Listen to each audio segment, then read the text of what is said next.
Isang lalaki ang nadakip sa Manila Memorial Park sa Parañaque matapos daw tangkaing magnakaw ng kamera. May news to go si Bam Alegre live. Bam! Nabulabog ang ilang mga bumisita dito sa Manila Memorial Park sa Sucat, Parañaque matapos madakip ang isang hinihinalang snatcher. Naaktuhan ang kinilalang suspect na si Reynaldo Flora na nagnanakaw ng isang digital camera. Kasama pa yung charger na kinuha. Agad naman itong napansin ng biktima at nagsisigaw para humingi ng tulong.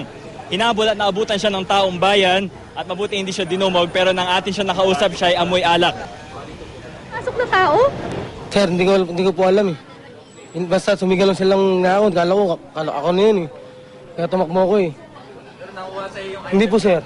Wala sa akin. Wala po sa akin yung items na sinasabi nila. Naglalakad siya ng mabagal.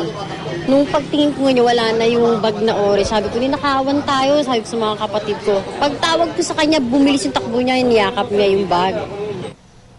Bagamat may mga pulis sa bawat sementeryo na nakaposte para tumugon sa mga ganitong mga sitwasyon, paalala pa rin ng otoridad mag-ingat sa dala niyong mga gamit dahil kung sino-sino ang nakakapasok sa mga sementeryo, hindi natin alam, baka masalisihan tayo.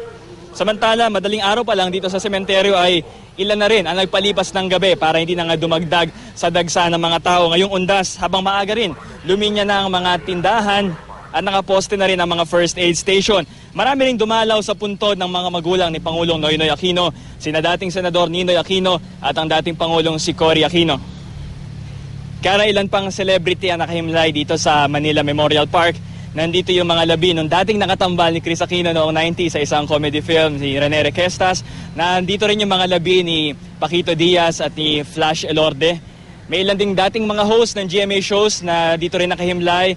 Si Inday Badiday ng Eye to Eye at si Helen Vela ng Lovingly Yours. May dalawang ring aktor na maagang pumanaw. Dito si Rico Yan at si AJ Perez. Dito sa Manila Memorial Park, patuloy ang pagdating ng mga pasahero. May konting build-up na rin ng mga sasakyan. 84,000 daw ang nakalibing dito at tinatayang hindi bababa sa 250,000 ang dadalaw at maaari pa itong umakyat hanggang 800,000. Yan muna ang pinakahuling mga pangyayari rito sa Manila Memorial Park sa Sucat, Parañaque. Balik sa iyo, Kara. Maraming salamat, Bam Alegre.